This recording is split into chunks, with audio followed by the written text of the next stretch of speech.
TV. Pamusoro ivakuru vedare ndadzoka zvekare pachannel yenyu kuti timbozivisana nyaya dziri kuitika. Iko zvino zvitangomuka tiri kuona Job Scarler ari kupopota zvisingaita kutaura kuti Zoni akataura nemapurisa epachitungwiza vakawirirana kuti vachange vachiita birthday ravo nhasi pamba pake kuSt Mary's, asi angoerekana zvinhu zvangochinja. Amuka pakazara mazimotikari epolisi vane mabatastiki vane pfuti vakagarira vakagadha pamba pake paroad because varada kunyatsonzwisa kuti chii chiri kuda kuitika. Saka in other words chiri kungoitika panapa ndechekuti Mnangagwa is in panic mode. Let me say Mnangagwa's regime is in panic mode kusvika pakutya kurambidza munhu kuti aite birthday. I think something fish is going on. Vanhu vari kuswika vachifambisa shoko vachiti 2030 is unstoppable. Kana iri unstoppable, why are they trying to stop vanhu kuita mabirthday zvavo? He is just a normal citizen like everyone. Angoriwo munhu kuti angoya angogadha une chaunga, apana politics dzinenge dzichitaurwa. Situation yakaoma iyi ndo pacho panonzi Jobhoka wacho waiva nemaronda wemubhaibheri jeje. This is the same situation zvandakuona panapa zvakuitika izvi. But anyways, pane nyaya iri kutaurwa nevakuru vandati ndingooningina panapa ndisati ndangooningina because it is very important kuti ndingogara ndataura nezvaJob Scarler, but regedza ndingogara ndangokusanganisa munzwe zvekutaurwa nevakuru vari kutaura zvinhu panapa. I'm sure zvichabatsira vanhu vazhinji vanoda kunyatsonzwisisa about situation yezvinhu zvese zviri kuitika kuti zvichaperera papi, zvaakutora step ipi, chii chichazonoitika next. Saka nyatsai kuteerera henyu makadzikama, but musakanganwe kusiya malaika. Morning, mfana wamkulendi. Morning.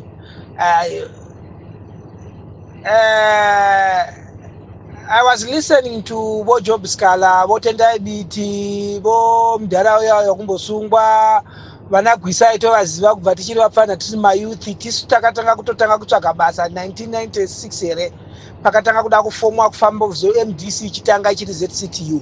Right, let me help you with something. What is Zimbabwe? What we lack? That's what we call wisdom. If you want your life to change, you have to change your mindset first.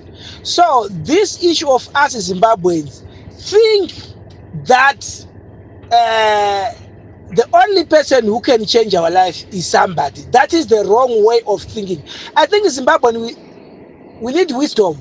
Why am I saying azvina basa kuti munhu akadzidza, azvina basa kuti munhu ane degree, azvina basa kuti munhu ane PhD? Vanamugwisa ava, they were there before and they are still there. Vanabita ava vanhu vakadzidza vane maPhD vanenge vakadzidza matheorems. Saka iwova ukatora theorem ukaichinja wewo kuti quadratic equation pana minus wakuisa plus hazvibudi. Saka munhu iyeye azvide kuti kana ane PhD anenge ane wisdom haatorina. Uri kuona problem yedu isusu maZimbabwe nokudzidza kwedu hatina wisdom. Why? What we need in Zimbabwe is not to change the government. What we need in Zimbabwe, we need to change our mindset, the way we think. Because if you change the way you think, you change the way you act, you change the way you do. So, nyangwa tika believer, because it's also to know kuvala no believer. Nyangwa tika believer say, as long as Zimbabweans we don't have that time to change our mindset, the way we think, there is nothing which is going to come out. Because you can believe, you can believe that you are going to change the government. How do you change the government if you don't change the way you think? How do you change the government if you don't change the way you do things? Then Nana Job Scarler say the only way for us is to change the mindset, the way you do things, the way we change. Geza is a ZANU-PF. But the way they were thinking before is not the way they are thinking today.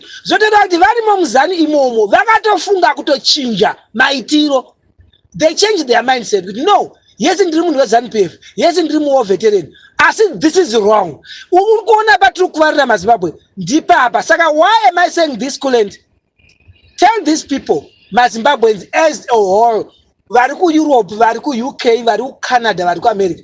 As long we don't change the mindset, we are not going anywhere. But Job Scarler, what they say is true. But as long vasinga vari kuudza vanhu vari wrong, nokuti chakutanga maZimbabweans pachavo, our ordinary people, they have to change their mindset. They have to change the way they think. The way they have to change the way they understand, because they understand wrong. That is wrong understanding, because people believe that Chamisa is going to come and change their life. That is wrong thinking. People have to look something else.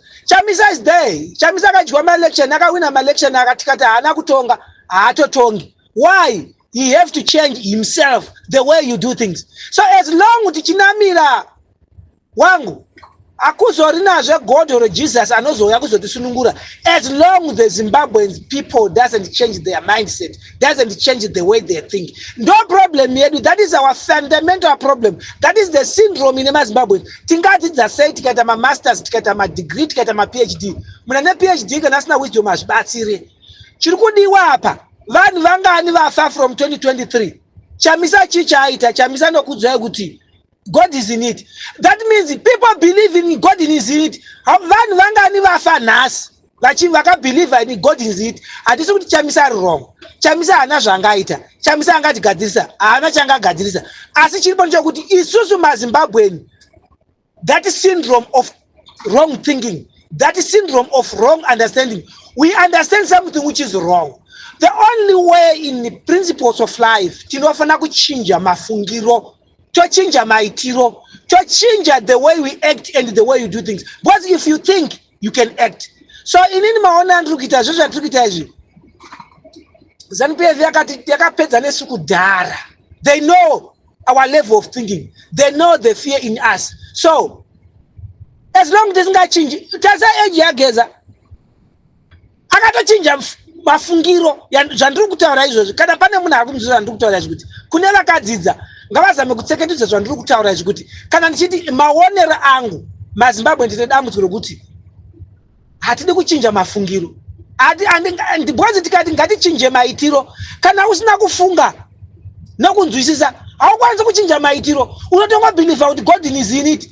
Vanhu vangani vaita ma-accident nekuti road hakuna. Vanhu vangani vafira muzvipatara nekuti mishonga hakuna kubva 2023. Asi tichingoti God is in it, handisi kuti Chamisa angagona kuchinja situation.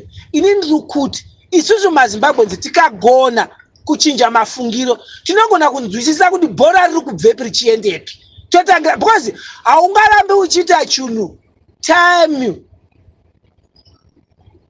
How many years tichama elections? How many years tichibirwa?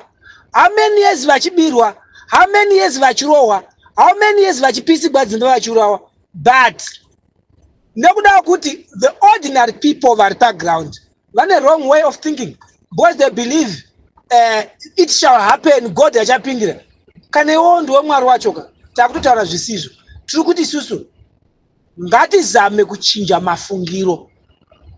Ngatizame kuchinja mafungiro. Nokuti tikachinja mafungiro, tichachinja maitiro, tichachinja manzwisisiro. Because tiri kunzwisisa nhema. Tiri kunzwisisa nhema.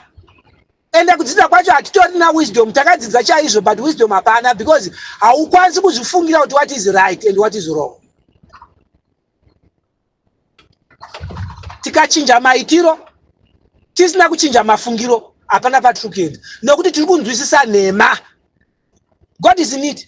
Are you sure 2023 takutosvika mamwe ma-election 2028 akuda kutizwa tichingoti God is in it? Hatina kuti isusu vachamisa ngavadedzere strike. Hatina kuti iwe pachawo futi ngaachinjewo mafungiro.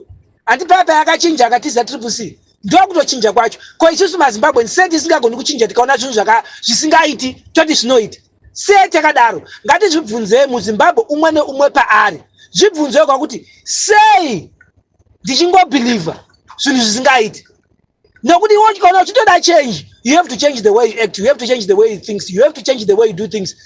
So we are very far and behind. Vanhu vami ndataurisa sorry. Ivape vanzwe kuti maZimbabweans, as long we want to change, not to change the government, to change our own personal life, tinofana kuchinja mafungiro nemaitiro.